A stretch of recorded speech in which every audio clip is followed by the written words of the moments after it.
All right, in this video, we'll be looking at glomerular filtration. Glomerular filtration is a passive process, meaning that no energy is required for this process to occur. It happens just through, let's see, go here. It just happens through hydrostatic pressure. So those fluids are kind of forcing, or that pressure is forcing the fluids and the solutes through that filtration membrane into the glomerular capsule. And so here's your blood. This is the glomerulus, right? And it's forcing that through that filtration membrane, which you can see here. There's a membrane. There's the blood. There's the Bowman's capsule or glomerular capsule. And so pressure is forcing that fluid and the solutes through that membrane into the capsule. And there's no fluid's only going one way. Notice that there's no reabsorption at all, so it's just pushing into that capsule. So a little bit more about the filtration membrane. Obviously, it's a very porous membrane that between the blood and the interior of this glomerular capsule allows water, solutes, and the solutes are small. They're like, when I say small, they're like small molecules, but not as big as a protein. Proteins are actually not allowed to pass through this filtrate. If they find proteins in your urine, for instance, it's usually not a good thing. And so this is things like water, glucose, individual amino acids, nitrogenous waste like ammonia, but no proteins at all in there. If there's proteins in there, it's usually because there is a problem here on the filtration membrane. Maybe it's a little more porous than it needs to be. So this idea of glomerular filtration rate, or GFR, this is basically the volume of filtrate that is formed per minute by both kidneys. Normally, this is around 120 to 125 milliliters per minute. And this is directly proportional to the amount of filtration pressure, which we saw in the previous slide, the total surface area available for filtration, how many nephrons are actually doing the work, and then that membrane permeability. So, like, is this able to get through the little parts?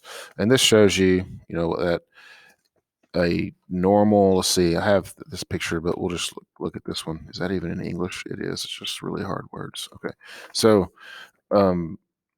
this kind of shows you what a normal kidney should be doing. That's 60 to 120. I said 120 to 125. That'd probably be the top end of that of a really well-functioning kidney.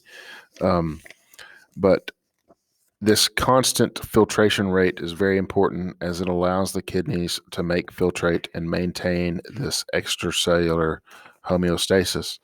If this isn't happening at a regular rate, then the things are building up. Bad things are starting to build up in the extracellular fluid or in the blood. And so the goal of the kidney internally is to maintain this filtration rate normally.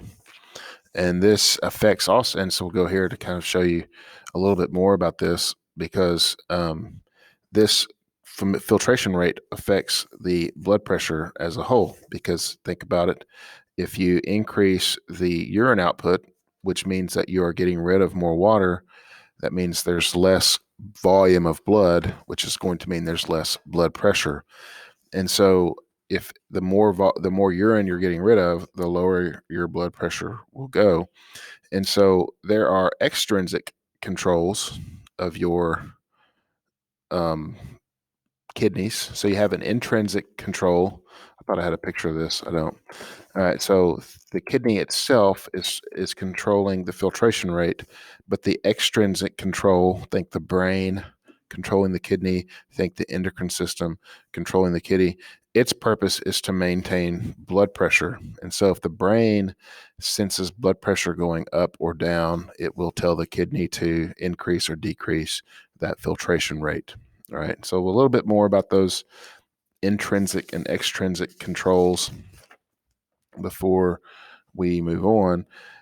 Intrinsically, there are two basically two regulations that are going on here. There is the myogenic regulation of and then there is the tubuloglomerular mechanism. And the myogenic is smooth muscle control. Basically, when those smooth muscles are stretched, it causes them to automatically contract. So it's kind of it automatically occurs. It's a self-propelling type of mechanism. When the blood pressure increases, it causes those muscles to stretch, which leads to them to constrict, to release, or to decrease the blood pressure, because too high of a blood pressure will do damage to the system. And if the blood pressure decreases, it causes those arterioles there to dilate, which will allow the blood pressure to change. And so this is kind of just decreasing and increasing the blood pressure based on the stretching of those smooth muscles. The tubular glomerular mechanism is this responds directly to the salt concentration.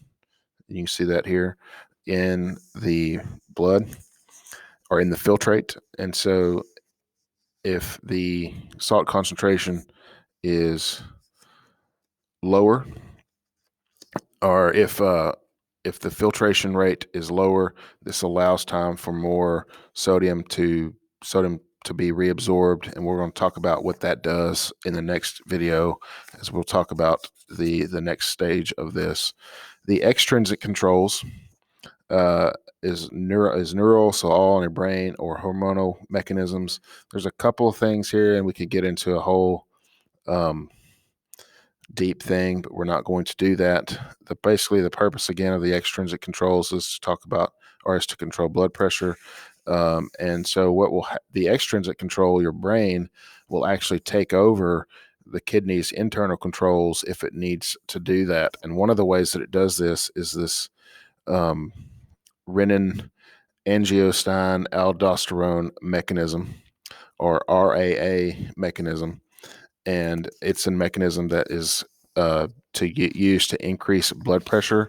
This would be used if you had a sudden drop of blood pressure, say from a wound, like a wound where you were losing a lot of blood, or something that would cause you to really quickly lose blood pressure. This is a kind of sympathetic nervous system response to very quickly increase your blood pressure through the release of hormones. And we're not going to get into that mechanism. You just need to be able to tell me that it exists.